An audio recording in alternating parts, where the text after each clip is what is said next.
Waalaikumsalam warahmatullahi wabarakatuh. Gimana nih kabar teman-teman semuanya? Alhamdulillah. Baik. Ada yang tahu nggak kita sekarang nih mau ngebahas apa? Mau ngapain gitu? Belum tahu. Ya, jadi saya mau mengajak kalian di sini mau mengajak untuk melakukan bimbingan kelompok. Ada yang tahu belum bimbingan? Ada yang tahu nggak nih bimbingan kelompok itu ngapain? Gitu? Belum. Belum. Sebelum saya menjelaskan nih bimbingan kelompok itu apa dan seperti apa, kita kenalan dulu kali ya. Teman-teman di sini udah pada kenal belum? Belum. Jadi kita kenalan dulu ya. Nah, sebelum berkenalan, nanti kalian tuh harus nyebutin nama sama hobi kalian masing-masing gitu. Ya. Jadi kalian harus hafal nih nama sama hobi teman-teman masing-masing gitu. Mulai dari sini boleh. Baik, perkenalkan nama saya Hanif. Hobi saya berolahraga. Hai Hanif. Hai. Ya, perkenalkan nama saya Tirta, hobi saya bisnis. Hai Tirta. Perkenalkan nama saya Gerald, hobi saya main voli. Hai Gerald. Baik, perkenalkan nama saya Tegar, hobi saya suka main futsal. Halo, Tegar. Baik, perkenalkan nama saya Seni. Ya, hobi saya juga sama main futsal. Halo Seni. Halo, Seni. Perkenalkan nama saya Arel. Hobi saya bermain musik. Halo Arel. Jadi perkenalkan nama saya Fauzan. Jadi hobi saya ini berolahraga. Halo Arel. Sekarang saya ya, perkenalkan nama saya Hana. Hobi saya jalan-jalan. Nah, kita kan udah kenalan. Coba biar lebih akrab nih, saya tunjuk satu-satu ya buat nunjukin nama temennya sama hobinya. Kamu, ini namanya siapa? Hujan. Hobinya apa? Olahraga. Ya, bener kak? Tuh. Kamu, ini siapa namanya? Hanif. Hobinya apa? Berolahraga. Bener? Tuh. Berarti udah pada kenal nih ya satu sama lain. Iya dong. Baik, sebelum mulai bimbingan kelompok, kita berdoa dulu ya supaya bimbingan kelompok itu berjalan dengan lancar.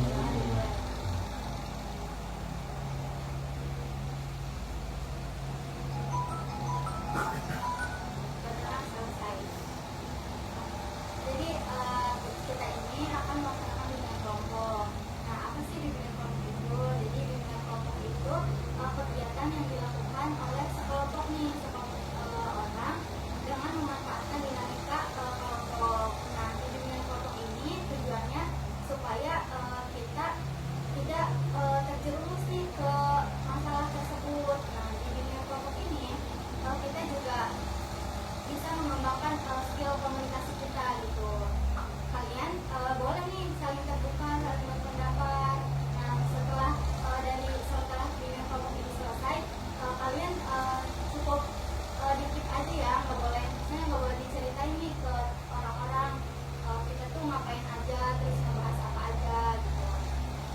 Di bimbingan kelompok ini kita ngebahas topik yang lagi viral atau yang lagi hot. Nah, di dalam bimbingan kelompok ada dua topik nih. Yang pertama itu ada topik tugas dan juga topik bebas. Nah, kalian kalau topik tugas itu topik yang ditentuin sama saya nih. Jadi nanti saya yang nentuin topik, kalian yang berpendapat gitu. Nah, yang satu lagi itu ada topik bebas. Nah, topik bebas itu kalian nih yang nentuin. Tuh, jadi sekarang kita mau bahas yang mana? Topik tugas. Tugas. Oke. Di dalam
di dalam diri, kurang bisa menahan diri, terus selalu mengikuti tren yang kurang berfaedah kayak minum alkohol, kurang itu seperti seks, itu seperti itu. Oke, bagus sekali Fauzan. Ada lagi teman-teman? Kakak nih, Iya. jadi pergaulan bebas itu terjadinya karena bisa jadi karena bukan dari kurangnya perhatian dari keluarga ataupun pertemanan yang kurang baik, itu semua mempengaruhi sekali.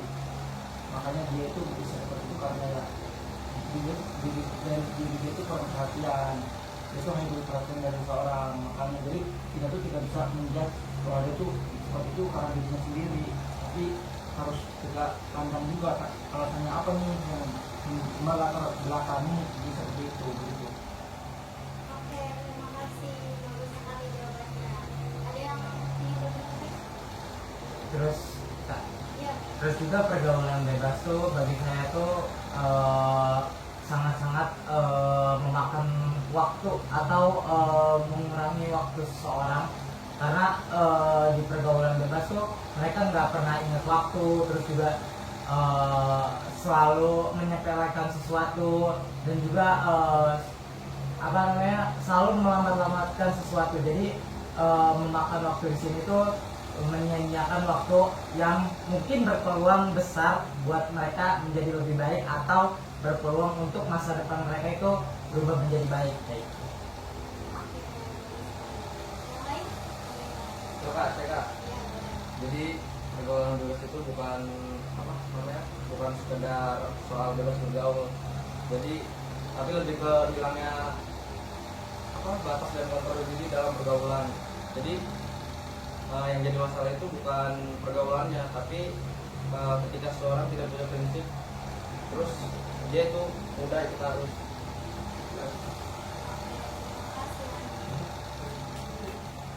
Itu yang dua lagi kemarin.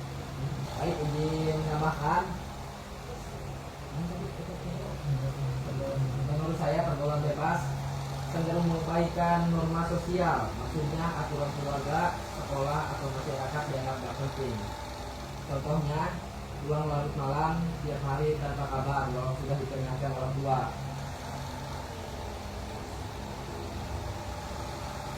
Boleh kira? Baik, saya izin menambahkan. Apa sih tadi? Pergaulan bebas itu kayak sulit bilang tidak apa sih pada ajakan beresiko. Terus maksudnya itu takut dikucilkan kalau menolak. Contohnya ditawarkan minuman keras atau vape, akhirnya ikut walau awalnya gak mau. Jadi dia itu. Baik, menurut kalian nih di lingkungan anak remaja sekarang apa sih gitu ciri-cirinya yang paling mudah dikenali lah sama kita gitu, dari orang yang udah terjun masuk pergaulan bebas ini? Saya ciri-ciri yang paling banyak itu biasanya seorang yang sering begadang atau tidur di atas jam waktu tidur yang seharusnya malam, terus terkadang mereka tuh berleha-leha gitu, malas akan melakukan sesuatu. Biasanya seperti itu kalau misal sudah masuk ke pergaulan bebas itu, dan mereka tuh mengabaikan norma-norma yang ada di sekitarnya gitu. Baik, boleh. Jadi menambahkan ciri-ciri orang yang pergaulan bebas: tertutup sama keluarga, terbuka banget sama teman. Contohnya nggak pernah cerita masalah ke orang rumah, tapi semua aib keluarga diceritain ke teman tongkrongan. Ya, itu baik menurut saya. Terima kasih. Yang lain boleh. Siapanya yang ingin berpendapat? Ada nggak? Pak, menurut saya itu kalau ciri-cirinya itu orang yang buat melakukan hal-hal yang membuat diri itu dipandang sebagai orang yang positif, maksudnya kayak tidak punya motivasi buat melakukan hal-hal positif yang bisa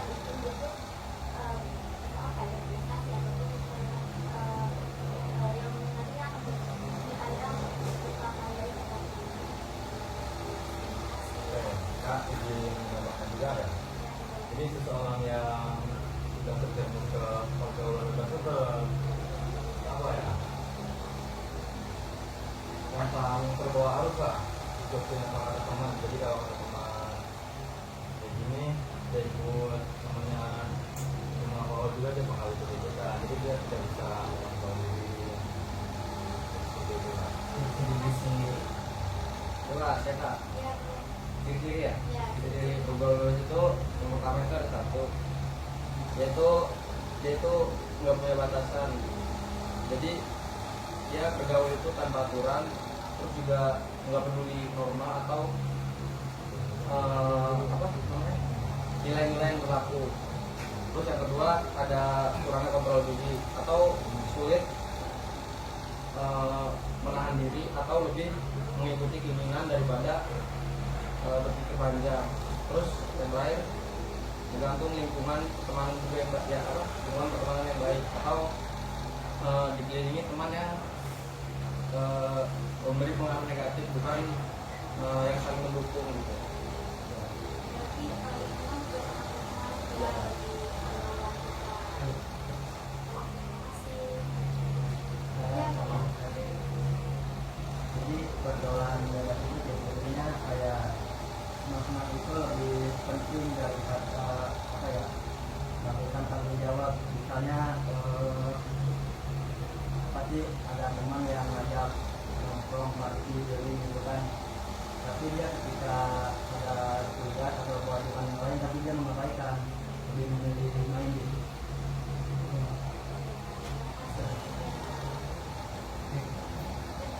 Ya, jadi mungkin saya hanya menentukan dari semuanya aja kan ya.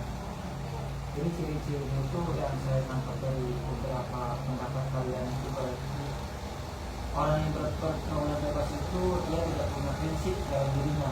Jadi dia mengikuti alur, dengan alurnya cukup mengikuti alur air seperti itu. Dia tidak bisa menahan diri, dia tidak bisa mengontrol dirinya. Gitu. Nah, dalam pergaulan bebas ini nih, menurut kalian gimana sih gitu cara mencegahnya nih dari usia dini gitu? Kayak misalkan kalian punya adik nih gitu, gimana sih caranya biar adik kita tuh nggak terjerumus ke pergaulan yang bebas gitu. Sedangkan di era sekarang kan udah mulai senang banget nih ya kan. Ada yang mau berpendapat?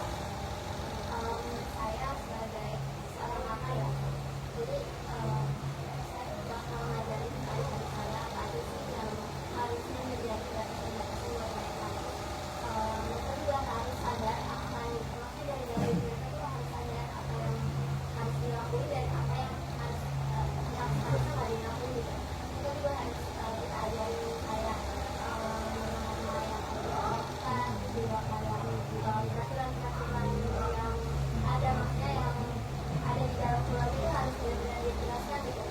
Soalnya kalau misalnya kita yang nggak juga dari orang tua, dari lingkungan sekitarnya, itu bakal berpengaruh banget buat nanti mereka udah besar gitu. Terima kasih ya.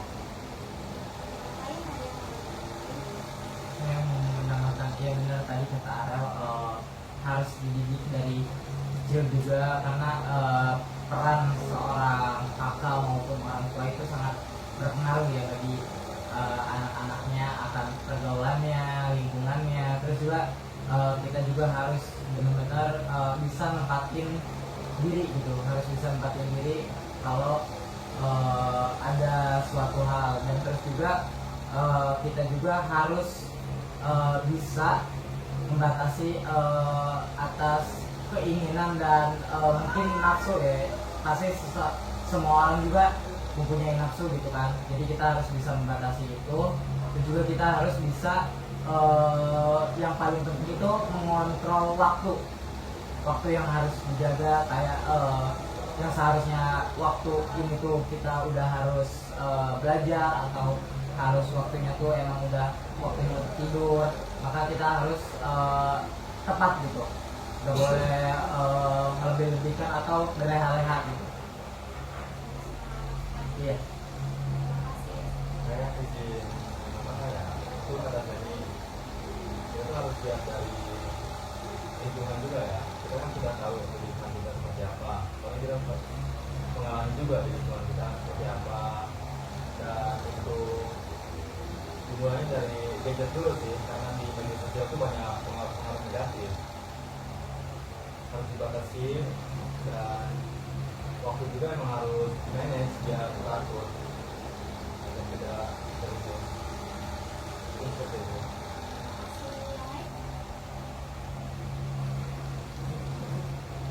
Kak, menambahkan jadi selain untuk membatasi, mengajari dan membimbing, itu sebagai yang lebih tua, tuanya kakak atau orang tua nantinya, jadi itu harus mendengarkan keluhan mereka. Jadi itu jadi pendengar yang baik buat mereka, bahwa mereka itu harus pulang, ada untuk mereka ceritakan. Jadi ketika mereka itu tidak ada yang di rumah itu dan mendengarkan dia pasti akan mencari perhatian di luar, temannya, orang alkohol atau itu. Nah, jadi yang kita kedepankan bukan hanya membimbing dan mengajari, tapi perhatian kita dulu kepada mereka itu seperti apa gitu. Karena kita tidak sendiri, perhatian dan lingkungan itu mempengaruhi diri dia sendiri. Baik, izin menambahkan, jadilah contoh bukan cuma nyuruh, maksudnya itu gimana ya, dia bakal lihat apa yang kamu lakuin, bukan cuma dengerin omonganmu. Contohnya, kalau kamu mau dia gak pulang malam, kamu juga jangan suruh pulang subuh, kamu juga jangan pulang subuh terus. Kalau kamu mau dia tidur, kamu juga harus terbuka ke dia. Jadi contoh Ya, jadi contoh yang baik.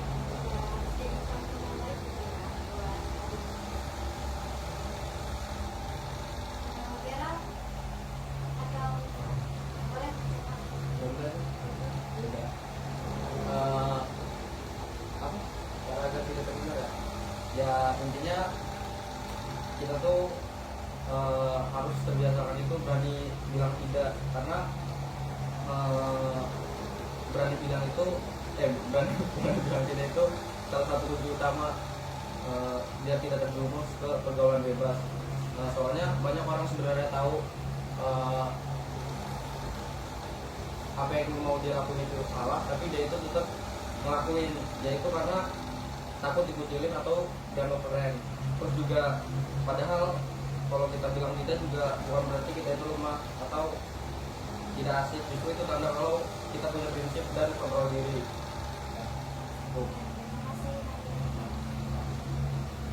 Silakan Gera.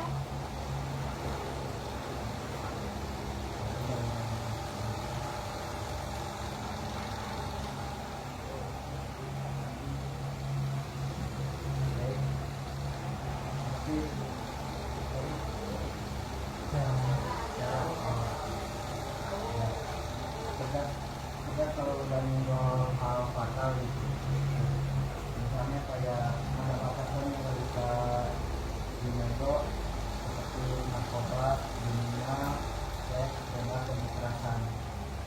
Makanya itu kalau kita kalau dia ke arah sana langsung interpan apa sih, langsung diinterogasi lah, ibaratnya ngasih penegasan.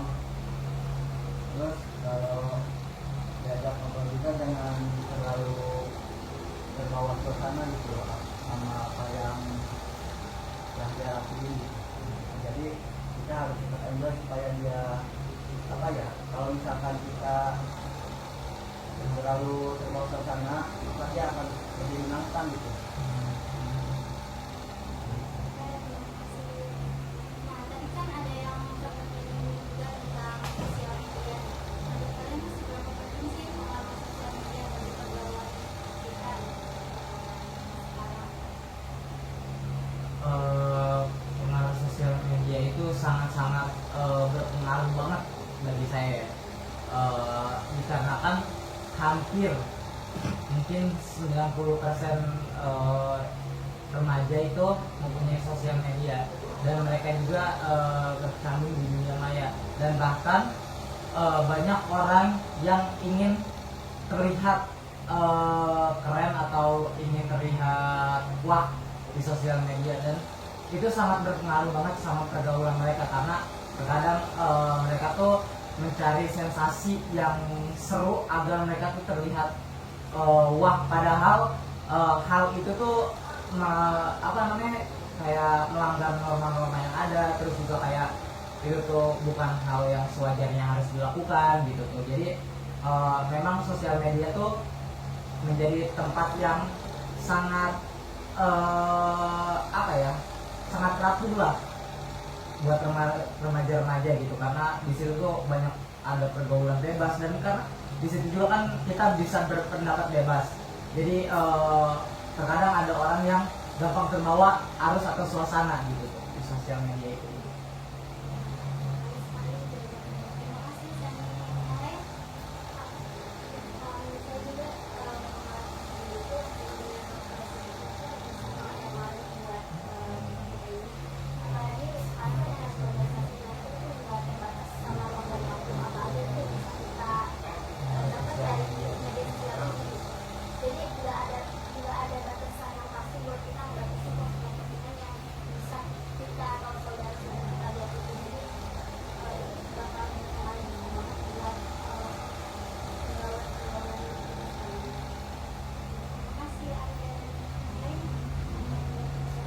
Mereka apa ya, jadi di media sosial itu kan ini kan kerjaan buat si anak-anak gitu kan.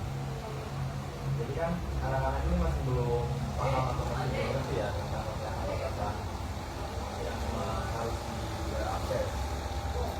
Mereka tuh masih kurang bisa menahan diri, maksudnya tuh masih mengkubu-kubu lah istilahnya, masih pengen tahu, rasa ingin tahunya tuh masih besar. Jadi apapun yang dia lihat, jadi pasti bakal tiru.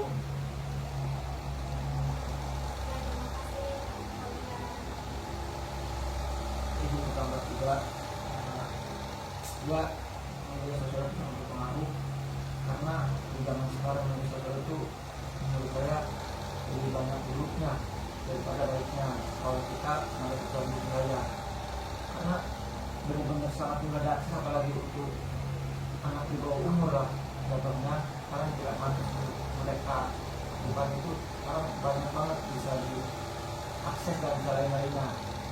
Jadi harapannya mungkin kebijakan pemerintah bisa membatasi ataupun bisa menanggulangi lah buat cara-cara di medsos itu untuk mengurangi di anak umur 18 tahun ke bawah.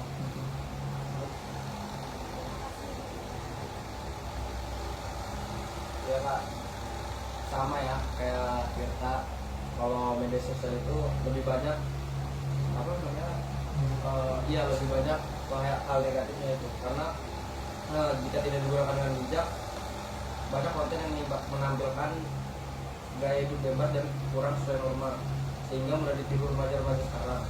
Selain itu media sosial juga dapat membuat orang mudah terpengaruh tren negatif, sering membandingkan diri dengan orang lain, dan ingin terlihat sempurna atau diakui, dan juga kurang fokus pada kehidupan nyata. Intinya tanpa kontrol diri, media sosial juga bisa menjerumuskan dan berdampak buruk bagi perilaku serta pola pikir.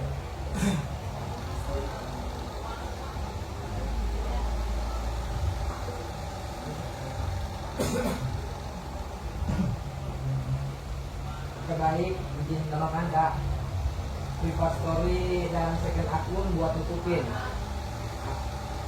Anak jadi punya wajah ganda biar lolos dari pengawasan orang tua. Contohnya akun utama isinya quote,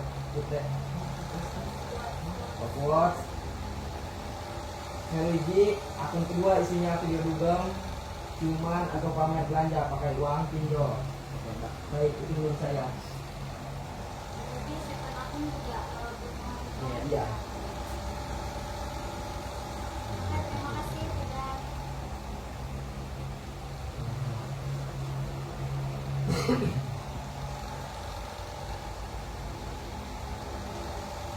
Silakan Vina. Kalau dia menambahkan apa sih tadi sosial media ya? Ya. Sosial media itu memang sangat penting, tapi ada banyak nanti dampak negatifnya juga, kayak misalkan apa sih, lebih memamerkan pacar tanpa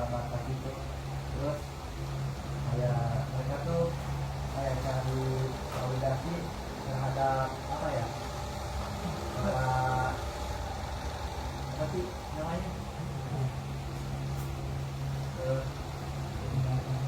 netizen gitu lah, kayak mengangkat-angkatnya kalau wah kata gue hiburan gitu kan.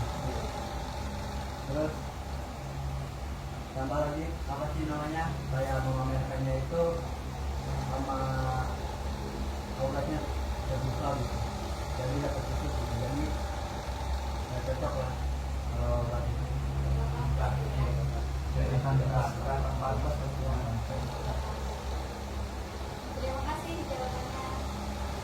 Nah, menurut kalian nih, selain sosial media, pendidikan itu, vokal pendidikan nih atau vokal akademik bagi setiap individu itu penting atau enggak sih gitu buat mencegah dari pergaulan bebas ini?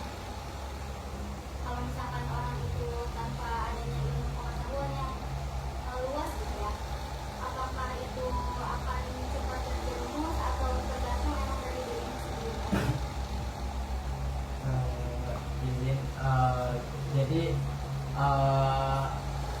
pendidikan akademik itu memang sangat penting, sangat penting karena di situ kita ada isi materi dan kita juga pasti dikasih tahu cara mencegah dan menanggulanginya kayak gimana, dan kayak kita juga tahu gitu isi-isi dalamnya tuh kayak gimana. Itu menjadi salah satu pencegah agar seseorang tidak terjerumus ke pergaulan bebas. Namun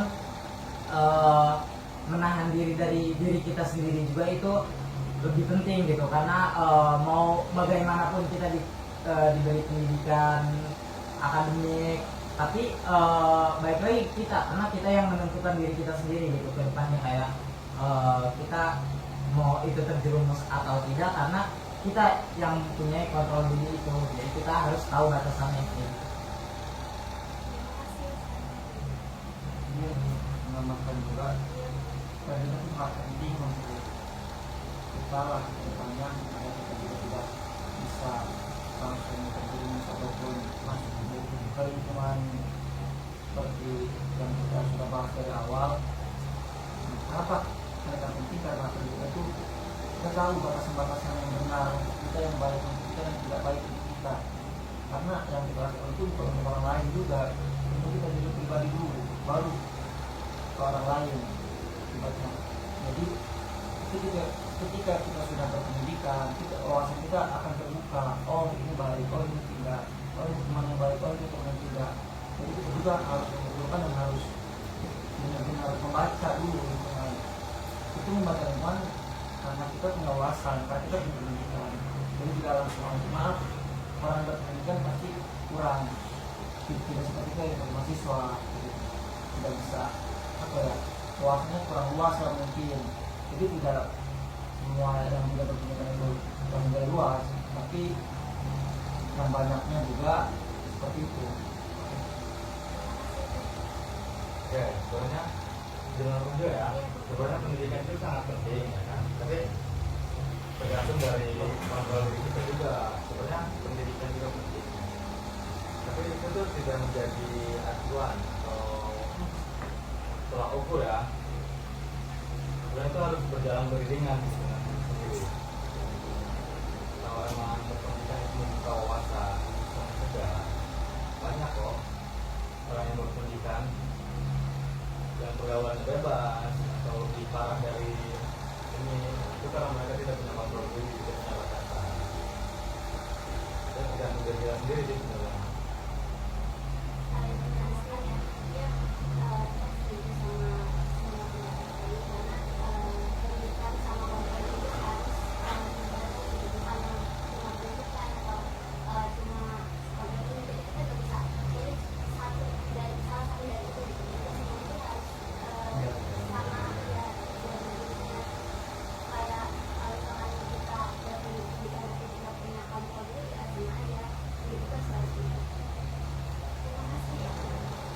Coba kalau dari sisi apa? Kalau dari sisi pendidikan ya, pergaulan bebas itu berdampak negatif karena dapat mengganggu proses belajar dan perkembangan siswa. Seseorang yang terlibat pergaulan bebas itu apa namanya, lebih cenderung dapat apa lebih lebih gampang kehilangan fokus gitu, terus lebih mengutamakan kesenangan daripada pendidikan. Selain itu bisa menyebabkan menurunnya prestasi akademik, terus juga kurangnya disiplin dan tanggung jawab, dan resiko putus sekolah juga ada. Intinya pergaulan bebas dapat merusak masa pendidikan karena mengalihkan perhatian dari hal yang seharusnya menjadi prioritas utama, yaitu belajar dan berkembang. Terima kasih. Udah, silakan. Terbaik ibu menambahkan tentang pendidikan itu penting banget, melatih disiplin dan tanggung jawab. Maksudnya deadline tugas, bangun pagi, kerja kelompok, itu latihan ini nyata. Contoh, karena biasa ngumpulin tugas, mepet, deadline pas kuliah, kamu kebawa sampai kerja jadi bisa manage proyek.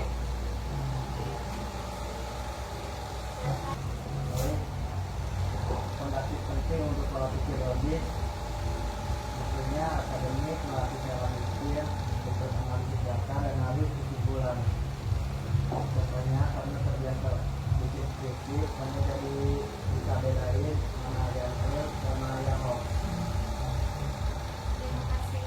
Nah, dari pembahasan kita tadi, bagus sekali nih jawaban dari teman-teman. Nah, dari pembahasan tadi ada yang ingin menyimpulkan nggak tentang pergaulan bebas itu? Iya, Bu. Intinya pergaulan bebas itu pergaulan yang dimana kita tidak mematuhi norma-norma yang ada, norma agama, norma yang ada di masyarakat, norma yang ada di budaya kita, norma hukum, dan juga dimana pergaulan bebas itu kita tidak mempunyai kontrol diri untuk menahan suatu hal yang seharusnya tidak kita lakukan, dan juga pergaulan bebas juga sangat berpengaruh untuk kita di masa depan.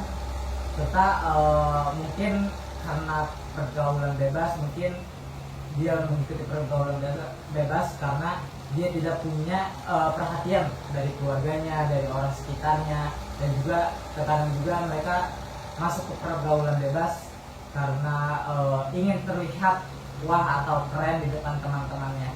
Jadi kesimpulannya, pergaulan bebas itu pergaulan yang sangat tidak patut kita lakukan dan juga harus kita cegah dari sedini mungkin.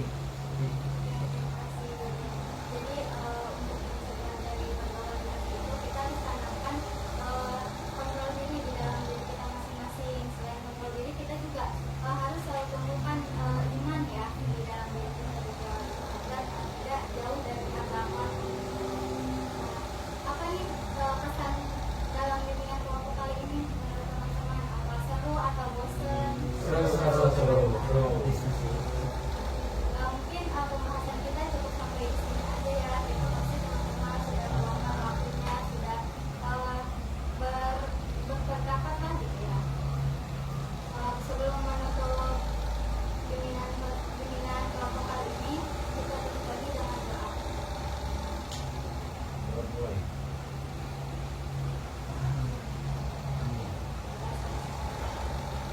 Terima kasih untuk waktunya teman-teman. Wassalamualaikum warahmatullahi wabarakatuh. Waalaikumsalam.